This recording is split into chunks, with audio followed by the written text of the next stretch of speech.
Namaskar. I, Niveen Gautam, along with my team members from Himachal Pradesh, is here to explain about the simple pendulum and how the time period of a simple pendulum is affected by its length. So, let me first introduce with my team members Mr. Rahul Kumar, Mr. Himanshu Bhardwaj, Mrs. Rita Sharma and Mr. Raj Kumar. Before elaborating this topic, I would like to discuss some basic terms associated with this topic, such as simple pendulum, length of pendulum and its time period.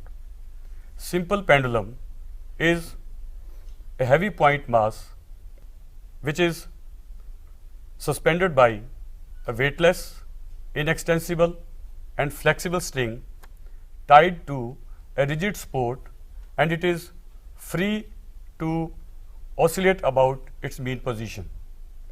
The length of the pendulum is the distance between point of its oscillation to the point of its suspension, and the time period is the time covered by simple pendulum to complete one oscillation about its mean position.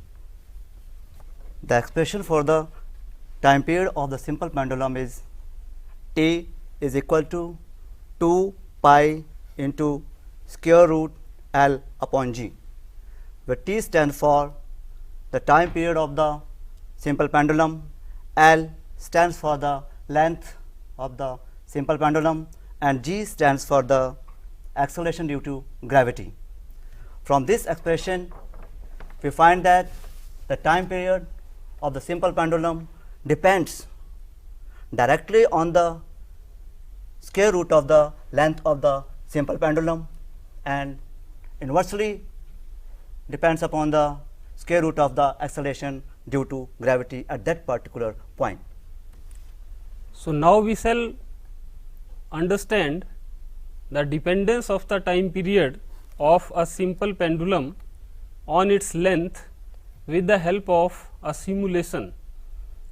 In this simulation, we fix the value of acceleration due to gravity at some particular place on the surface of earth, and thereafter we select the value of the length of the pendulum equal to 1 meter, and then we now note down the time period of this simple pendulum.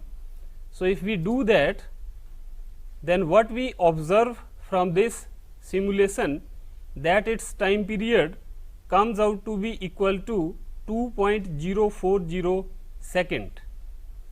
Now, in the second instance, we increase the length of this pendulum to 1.5 meter, and then again with the help of a stopwatch we observe that what is now its time period. So, now if we note down this time period, this now with the increase in the length of this pendulum, it increases, and this now comes out to be equal to 2.4995 seconds.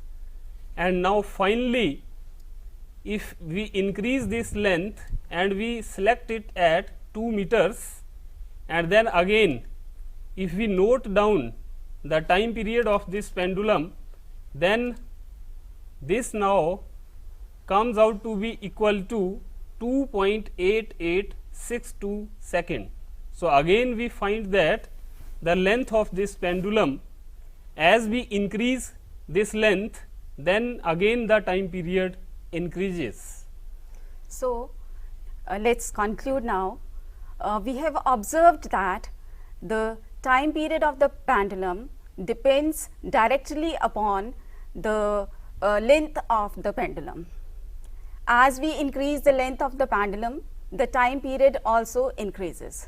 Similarly, by this simulations, we can also explain that the time period is also dependent upon the square root of the gravity, but it is independent of its mass.